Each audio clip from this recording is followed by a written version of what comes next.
दुनिया की नजरें जब ईरान और इजराइल की हाई रिस्क सिचुएशन पर टिकी हुई थीं, ठीक उसी वक्त हजारों किलोमीटर दूर नई दिल्ली के अंदर एक ऐसा मास्टर स्ट्रोक चला गया जिसने ग्लोबल ऑर्डर को हिला करके रख दिया है। एक साइलेंट सिग्नेचर ने अमेरिका की दादागिरी को चैलेंज कर दिया है और इजराइल के दुश्मनों से लेकर के ग्लोबल मार्केट के बड़े प्लेयर्स भारत की तरफ देखने लगे हैं। अब दोस्तों, सवाल उठता है कि 1996 की पुरानी ट्रीटी खत्म करके ईरान युद्ध के शोर के बीचों बीच भारत और इजराइल ने रातों रात ऐसा कौन सा सीक्रेट एग्रीमेंट लागू कर दिया है जिसने सुपर पावर अमेरिका तक के होश उड़ा दिए हैं। दोस्तों, जब पूरी दुनिया इजराइल पर भारी प्रतिबंध लगाने की सोच रही थी, तब दिल्ली में बैठी मोदी सरकार ने अमेरिका और अरब देशों की रेड लाइन को कैसे क्रॉस कर दिया है।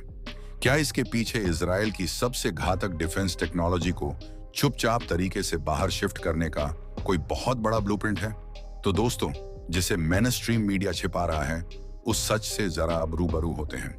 दोस्तों, 4 जुलाई 2026 यही वो तारीख है जब भारत और इजराइल के बीच में बायलैटरल इन्वेस्टमेंट एग्रीमेंट यानी कि BIA आधिकारिक तौर पर लागू हो चुका है।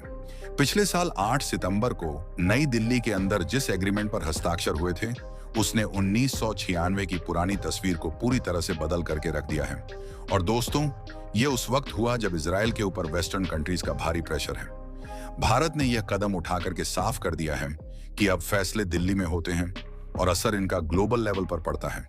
इस एग्रीमेंट की असली अहमियत समझने के लिए ग्लोबल चेस बोर्ड को देखना होगा। दोस्तों, पिछले कुछ समय से अमेरिका और इजराइल के बीच में भारी खींचतान चल रही थी। दोस्तों, वॉशिंगटन लगातार अपनी स्ट्रेटेजिक लेवरेज का इस्तेमाल करके इजराइल की पॉलिसीज को डिक्टेट करना चाहता था। मिडिल ईस्ट कॉन्फ्लिक्ट के बीच में अमेरिका वही सलूक इजराइल के साथ कर रहा था जो उसने कुछ वक्त पहले भारत के स्ट्रेटेजिक ऑटोनॉमी के मुद्दे पर किया था। लेकिन इजराइल के प्राइम मिनिस्टर बेंजामिन नेतन्याहू ने साफ कर दिया कि यह दादागिरी नहीं चलेगी। भारत ने इजराइल का साथ थामकर बता दिया है कि भारत अब रिएक्शन देने वाला देश नहीं है, बल्कि अब वह आगे बढ़कर के इक्वेशन बदलने वाला देश बन चुका है। तो दोस्तों, आखिर इस BIA में ऐसा क्या है जिसने चाइना से लेकर के वेस्ट तक को सोचने पर मजबूर कर दिया है? तो दोस्तों, यह नया एग्रीमेंट 1996 की पुरानी बायलैटरल इन्वेस्टमेंट ट्रीटी की जगह लेगा। इसे भारत के अपडेटेड मॉडल और कंटेम्पररी इंटरनेशनल इन्वेस्टमेंट लॉ के हिसाब से डिजाइन किया गया है। इसका सीधा मतलब है कि अब क्रॉस बॉर्डर इन्वेस्टमेंट सिर्फ बढ़ेगा नहीं, बल्कि उसे तगड़ी सिक्योरिटी मिलेगी। चाहे टेक्नोलॉजी हो, डिफेंस इकोसिस्टम हो, एग्रीकल्चर या इंफ्रास्ट्रक्चर हो, दोनों देशों के इन्वेस्टर्स को अब arbitrary government behaviour, targeted discrimination या सडन पॉलिसी शिफ्ट से डरने की जरूरत नहीं है। भारत और इजराइल ने मिलकर के इंटरनेशनल लेवल के ऊपर सबसे सेफ एनवायरनमेंट गारंटी करने वाला फ्रेमवर्क रेडी कर लिया है। दोस्तों, इस एग्रीमेंट की सबसे बड़ी खासियत नेशनल ट्रीटमेंट क्लॉज है। भारत में इजरायली इन्वेस्टर्स और इजराइल के अंदर भारतीय इन्वेस्टर्स को बिल्कुल वही ट्रीटमेंट मिलेगा जो डोमेस्टिक इन्वेस्टर्स को मिलता है। उन्हें किसी भी भेदभाव का सामना नहीं करना पड़ेगा। हालांकि लैंड और रियल एस्टेट राइट्स को इससे बाहर रखा गया है, जो नेशनल इंटरेस्ट को सुरक्षित रखने का शानदार तरीका है। दोस्तों, सरकार ने साफ कर दिया है कि इन्वेस्टमेंट को सुरक्षा मिलेगी, लेकिन sovereign rights on public health या फिर एनवायरमेंटल प्रोटेक्शन के ऊपर कोई समझौता नहीं होगा। रेगुलेटरी पावर्स सरकार के हाथों में रहेगी। दोस्तों, आज की डेट में जहां दुनिया प्रेशर देखती है, भारत ने वहां अपॉर्चुनिटी पढ़ ली है। दोस्तों, इंटरनेशनल इन्वेस्टर्स को सबसे ज्यादा डर प्रॉपर्टी एक्वायर होने या फंड ब्लॉक होने का होता है। यह नया BIA इस डर को पूरी तरह से खत्म कर देता है। इसमें डायरेक्ट और इनडायरेक्ट प्रॉपर्टी एक्विजिशन के खिलाफ मजबूत सेफगार्ड्स हैं। अगर पब्लिक पर्पस के लिए एक्विजिशन होता भी है, तो वह बिना भेदभाव, प्रॉपर लीगल प्रोसेस और फेयर कंपनसेशन के साथ में होगा। इसके अलावा इन्वेस्टर्स अब बिना किसी रुकावट के अपनी कैपिटल, अपने प्रॉफिट, अपने डिविडेंड्स, रॉयल्टीज और कैपिटल गेन्स फ्रीली ट्रांसफर कर सकेंगे। हाँ, अगर देश के अंदर बैलेंस ऑफ पेमेंट का क्राइसिस आता है, तो सरकार के पास में टेम्पररी रेस्ट्रिक्शंस लगाने का अधिकार होगा। यह पॉलिसी फॉरेन इन्वेस्टमेंट और नेशनल सिक्योरिटी का परफेक्ट बैलेंस है। दोस्तों, जब दो देशों के बीच में बिलियंस ऑफ डॉलर का इन्वेस्टमेंट होता है, तो विवाद भी तय है। लेकिन भारत ने BIA के अंदर डिस्प्यूट रेजोल्यूशन का जो फ्रेमवर्क तैयार किया है, वह केस स्टडी है।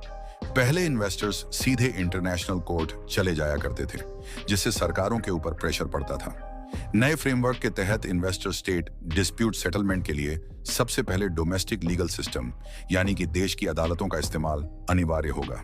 कोई भी विदेशी कंपनी सीधे भारत सरकार को इंटरनेशनल कोर्ट के अंदर नहीं घसीट सकेगी जब तक कि डोमेस्टिक रास्ते खुले हुए हैं।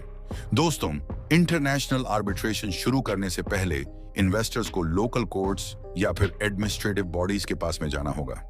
इसके अलावा आर्बिट्रेशन के पहले 6 महीने का मैंडेटरी रेजोल्यूशन पीरियड रखा गया है। मास्टर स्ट्रोक ये है कि इन्वेस्टमेंट डिस्प्यूट के अंदर थर्ड पार्टी फंडिंग के ऊपर पूरी तरह से रोक लगा दी गई है, यानी कोई भी बाहरी ताकत या होस्टाइल नेटवर्क किसी भी इन्वेस्टर को फंड करके भारत या इजराइल के खिलाफ में लीगल वॉरफेयर नहीं छेड़ सकता है।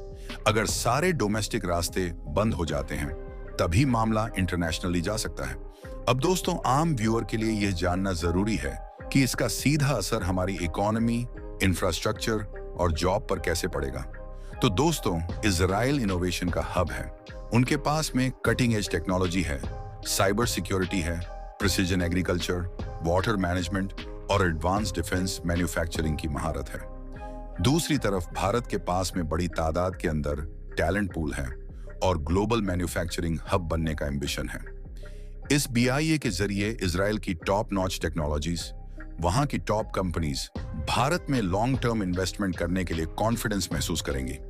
जो देश कभी दूसरों की टेक्नोलॉजी का इंतजार किया करता था, वही अब ग्लोबल सप्लाई चेन का एक नया सेंटर बन रहा है। भारत अब सिर्फ मार्केट नहीं बल्कि ग्लोबल स्ट्रेटेजी का निर्णायक प्लेयर बन गया है। दोस्तों, अब इस खेल की हिडन लेयर डिकोड करते हैं जो नॉर्मल न्यूज से मिस हो जाती है। भारत और वेस्टर्न ब्लॉक हमेशा से टेक्नोलॉजी और इन्वेस्टमेंट को प्रेशर पॉइंट की तरह इस्तेमाल करते हैं। जब कोई देश उनके हिसाब से काम नहीं करता तो वो सैंक्शंस का डर दिखाते हैं। इजराइल, जो अमेरिका पर डिपेंडेंट रहा है, अब अपनी स्ट्रेटेजिक ऑटोनॉमी के लिए तेजी से डाइवर्सिफाई कर रहा है। भारत के साथ में यह BIA उसी डाइवर्सिफिकेशन का सबसे मजबूत पिलर है।